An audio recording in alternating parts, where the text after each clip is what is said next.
জামায়াতের রাজনীতিই হচ্ছে জামায়াত কখনো কারো না, স্বার্থ ফুরলেই বাই বাই। নাহিদের কথা শোনার পরে মনে হচ্ছে জামায়াত ইসলাম এনসিপিকে তাদের মতো করে ব্যবহার করতে চেয়েছিল, তাদের জোটে তাদের মতো করে নিতে চেয়েছিল। কিন্তু এনসিপির যতগুলা মিটিংয়ের আলোচনার বিষয়বস্তু সংবাদ মাধ্যমে এসছে বা তাদের নেতাদের সঙ্গে কথা বলে আমরা যতটুকু বুঝেছি, তার মধ্যে খুব কম সংখ্যক নেতা জামাতের সঙ্গে জোটের পক্ষে ছিল, কিছু সংখ্যক নেতা বিএনপির সঙ্গে জোটের পক্ষে ছিল, কিন্তু মেজরিটি সংখ্যক কোনো এই দুইটা দলের কারোর সঙ্গে জোটে না যাওয়ার পক্ষে ছিল।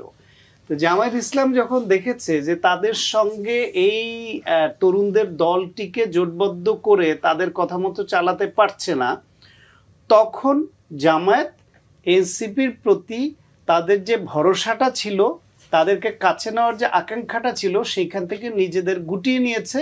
এবং ওই যে তাদের মধ্যে যে আন্ডারস্ট্যান্ডিং ছিল, তারা উভয় স্বাক্ষর না করে সরকারের উপর একটা চাপ প্রয়োগ করবে বা বিএনপি বা অন্যান্য যে সব দল স্বাক্ষর করতে চায় এই অবস্থায় তাদের প্রতি চাপ প্রয়োগ করবে, সেখানে হোঁচট খেয়েছে। তার ভিত্তিতে খুব ন্যায়সঙ্গতভাবে নাহিদ আজকে বলেছেন জামায়াত সুচিন্তিত প্রতারণা এটা তাদের। এবং এই তরুণদের দল, তরুণ নেতারা জামায়াতের অতীত ইতিহাস বিশ্লেষণ না করবার কারণে এই খুব অল্প সময়ের মধ্যেই হোঁচটটা খেয়ে গেল। জামায়াতের রাজনীতিই হচ্ছে জামায়াত কখনো কারো না, স্বার্থ ফুরলেই বাই বাই।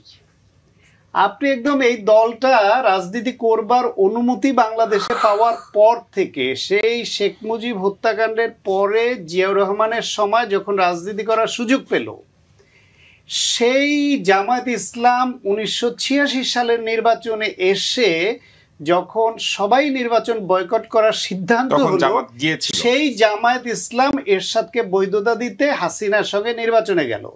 95 সনে এই জামায়াত ইসলাম এক বাক্যে বলে দেয়, জানলেও মনে করিয়ে দিতে হবে। 95 সালে বিএনপিকে ছেড়ে আওয়ামী লীগের সঙ্গে হাত মিলালো এবং বিএনপিকে নাস্তানাবুদ করলো আন্দোলন করে। 2001 সালে এসে সেই জামাত আবার বিএনপির সঙ্গে জোট করলো, ইলেকশনে করলো, সরকারে গেল, মন্ত্রী হলো। 111 আসার পরে সরকারের 5 বছর যত রকমের মধু খাওয়া যায় সব মধু খেয়ে 111 আসার পরে বললো জামাত একা, বিএনপি একা দুর্নীতিবাজ, আমরা ভালো। 5 বছর তারা একটা শব্দ উচ্চারণ করেনি যে বিএনপি দুর্নীতিবাজ বা খারাপ, তোমরা সংশোধন না হলে থাকবো না।